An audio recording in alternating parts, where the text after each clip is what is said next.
2047 तक भारत को इस्लामिक राष्ट्र बनाने वाला हथियार। वो कौन सा हथियार है जिसका इस्तेमाल करके भारत को 2047 तक इस्लामिक राष्ट्र बनाने की कोशिश की जाएगी? पीएम मोदी ने अरब देशों को आटे दाल का भाव बता दिया क्या? क्योंकि बहुत लोग उछल रहे थे कि अरे अरब देशों के दबाव में भारत आ गया, और हमने कहा था कि थांबा, भारत चाहे तो इन्हें आटे दाल का भाव बता सकता है, अरब देशों का बुखार उतार सकता है। वो हुआ या नहीं आज आपको बताऊंगा।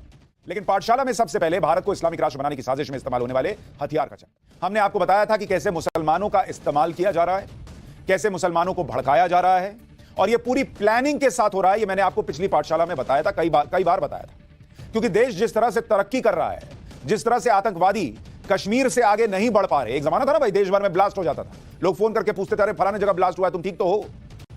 वो दिन अब गए, और ये बात कई लोगों को हजम नहीं होती, और इसका लोग कई बार जिक्र भी नहीं करते कि भाई वो दिन थे कि रोज ब्लास्ट होते थे, आए दिन ब्लास्ट होते थे। अब देश में कहीं ब्लास्ट नहीं होता, कम से कम दिवाली आ जाए, होली आ जाए, कोई पर्व आ जाए, कोई ब्लास्ट नहीं होता। ये लोगों के अंदर जो सुकून है, इसकी चर्चा नहीं होती, इसको हम लोग बड़े हल्के में लेते हैं अरे। लेकिन ये बहुत बड़ा बदलाव है।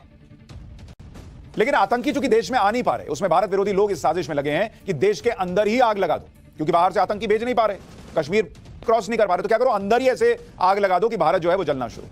और इस साजिश में नया हथियार बनाया गया है धर्म को। मुसलमानों को पीड़ित बताकर उन्हें भड़काओ, कभी पत्थरबाजी करवाना, कभी दंगे करवाना, कभी सरतन से जुदा के नारे लगवाना, और इसी तरह की भड़काऊ बयानबाजी से देश का माहौल खराब करना। बार बार यहां भरते रहो कि मुसलमान के साथ गलत हो रहा है।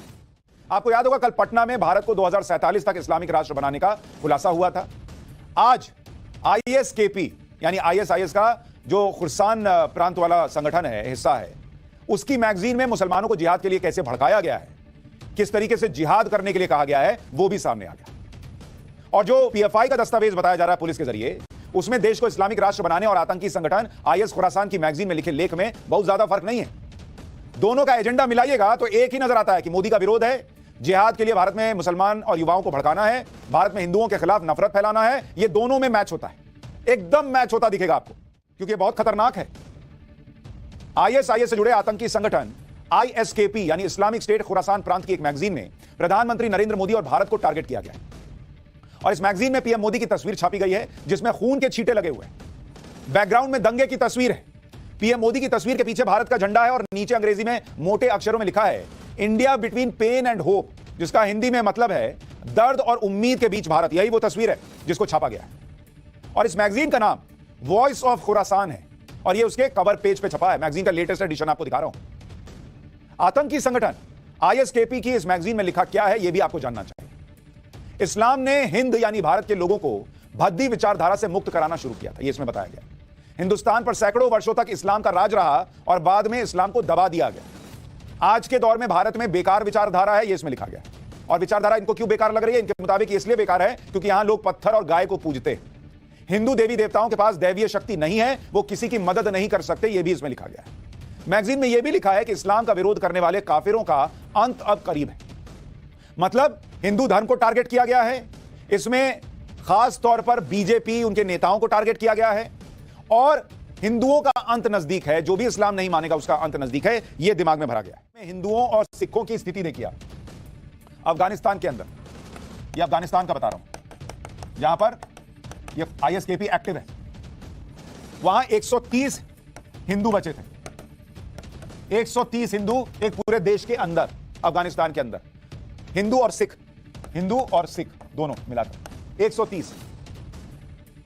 और सबसे ज्यादा सिख व्यापार करते थे एक समय में वहां पर। और आप ये भी सोचिए कि उन लोगों को कितनी शर्म आनी चाहिए, चुल्लू भर पानी में डूब के मर जाना चाहिए, जिन्होंने उस CA कानून का विरोध किया, जो इन बेचारों को, जिनको वहां चुन चुन कर मारा जा रहा है, उनको भारत आकर नागरिकता देने का प्रावधान देता। और उससे किसी मुसलमान की नागरिकता नहीं जाती थी, लेकिन बिना सोचे समझे सड़क घेर कर बैठ गए कि अरे CA आ रहा है, NRC जो अभी प्लान भी नहीं हुई वो आ जाएगी और हमको बाहर निकाल दे। जो अफगानिस्तान में हुआ वही सब दूसरी जगहों पर अप्लाई करने की साजिश है। भारत इसके प्रमुख टारगेट पहले से रहा है। आपको दिल्ली के जहांगीरपुरी की हिंसा याद है? जहांगीरपुरी की हिंसा पर बड़ा खुलासा यह हुआ है कि हिंसा अचानक भड़की हिंसा नहीं थी, बल्कि सोची समझी साजिश थी। दिल्ली पुलिस ने 2063 पन्नों की चार्जशीट दाखिल की है, जिसमें लिखा है कि जहांगीरपुरी इलाके में हनुमान जयंती के मौके पर जो हिंसा हुई वो 2019 में शाहीन बाग के CA NRC विरोधी प्रदर्शनों और फरवरी 2020 में नॉर्थ ईस्ट दिल्ली के सांप्रदायिक दंगों की अगली कड़ी थी। मतलब आप कड़ियां जुड़ते देख रहे हैं। जो उन किताबों में लिखा जा रहा है, जो प्लानिंग का हिस्सा है कि यहीं दंगे भड़काओ, यहीं लोगों का इस्तेमाल करो, यहीं धर्म के नाम पर करो। वो जो हथियार कह रहा था इस्लामिक राष्ट्र बनाने के लिए, वो हथियार धर्म है कि धर्म के नाम पर करवाओ, और वो हो रहा है।